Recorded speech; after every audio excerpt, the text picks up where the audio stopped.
All news Kante Tokyo. Japan Prime Minister Abe speaks Japanese.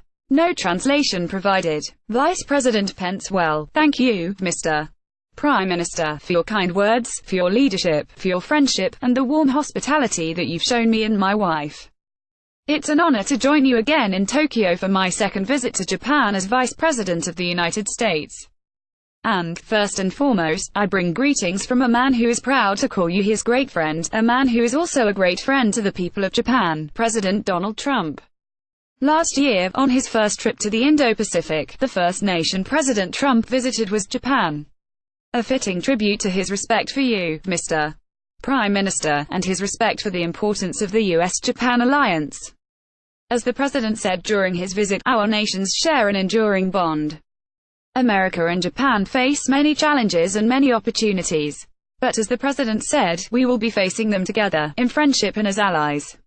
The United States-Japan alliance is the cornerstone of peace, prosperity, and freedom in the Indo-Pacific. And, Mr. Prime Minister, as we discussed today, our nations are taking bold steps to strengthen our alliance and deepen our friendship even further. To enhance our bilateral economic ties, last April, Deputy Prime Minister Aso and I were pleased, at your and the President's direction, to launch the US-Japan Economic Dialogue. And it was my honor to host Deputy Prime Minister Aso at the White House last October to continue this vital work. I can assure you that we will continue to promote strong and balanced growth between our two nations, rooted in trade that is free and fair. But, Mr. Prime Minister, as we discussed today, security is the foundation of our prosperity. And security in the Indo-Pacific is the main reason I came to Japan today. For more than a half-century, the sons and daughters of our nations have stood together in defense of freedom, democracy, and the rule of law. At this very moment, some 50,000 members of the armed forces of the United States stand shoulder to shoulder with the men and women of the Japan Self-Defense Forces. Earlier today, I visited the Japan Ministry of Defense, where I viewed the advanced missile defense battery that provides protection to Tokyo. Tomorrow, I will visit Yokota Air Base to receive a briefing on our bilateral ballistic defense capabilities and to have the great privilege of addressing members of both our armed forces. I will thank our forces, and yours, for their stand for freedom. And on behalf of the Commander-in-Chief of our armed forces, I will call on the men and women in the uniform of the United States to remain vigilant, ready to confront and defeat any enemy that threatens our people, the people of Japan, or our allies across this region. Mr. Prime Minister, thank you for your leadership and your actions to strengthen Japan's role in our alliance. As we discussed today, the United States is committed to provide Japan with additional cutting-edge defense systems, and our nations are now working together to dare these new defense systems as quickly as possible. The people of Japan can be assured the full range of the armed forces of the United States will continue to be dedicated to the protection of Japan. And working together, the United States and Japan will continue to confront the most dangerous threat in the Indo-Pacific, the rogue regime in North Korea. For decades, the cruel dictatorship in North Korea has subjected its people to life in what President Trump rightly called a prison state. As the President observed in his remarks to the South Korean National Assembly last October, in his words, an estimated 100,000 North Koreans suffer in gulags, toiling in forced labor, enduring torture, starvation, rape, and murder on a constant basis.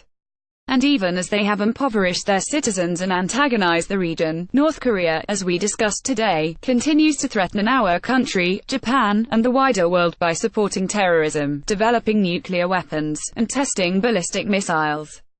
In the past, the United States, Japan, and freedom-loving nations across the globe responded to Pyongyang's actions with failed diplomacy, the result of which has been a cycle of broken promises, willful deception, and escalating provocations. But the era of strategic patience is over. The truth is, in 1994, the Kim regime committed to freeze its plutonium program, only to continue making progress. In 2005, as we discussed today, it promised to dismantle its nuclear program, but North Korea only accelerated it.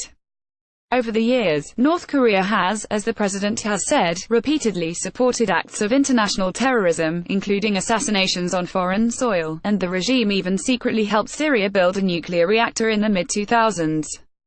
Here in the Indo-Pacific, North Korea has continued to develop and test ballistic and nuclear weapons.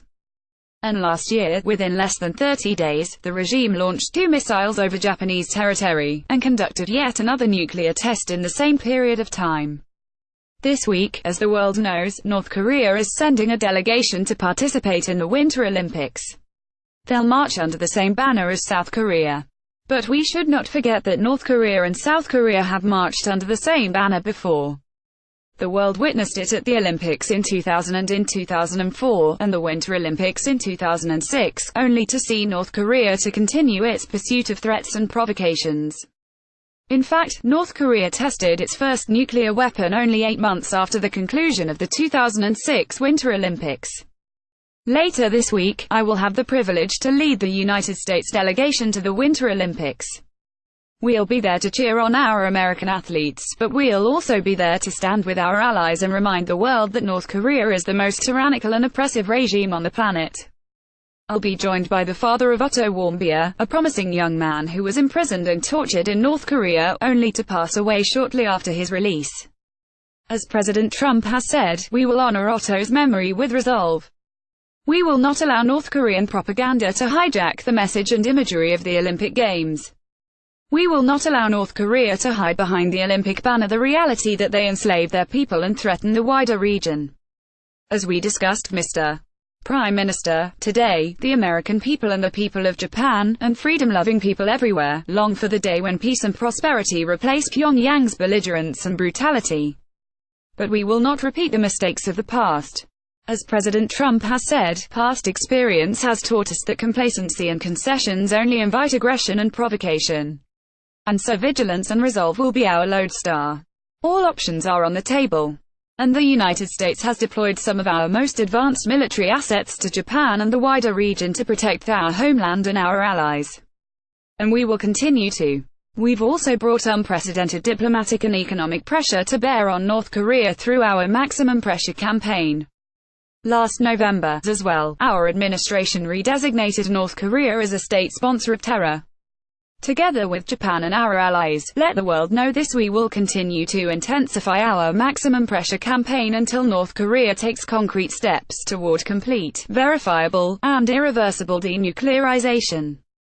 To that end, I'm announcing today that the United States of America will soon unveil the toughest and most aggressive round of economic sanctions on North Korea ever.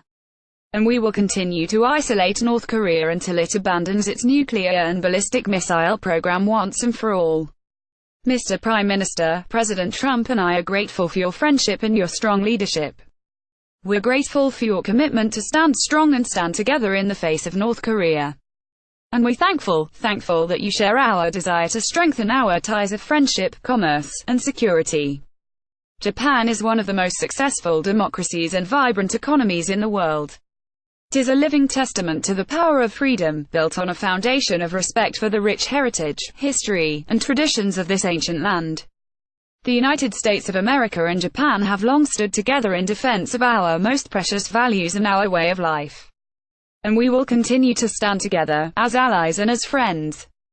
And as the bond between our nations grows even stronger, I know it will benefit our two peoples and it will benefit the world. Thank you again, Mr. Prime Minister. Thank you for hosting us here today. And I look forward to our evening together. Applause. End.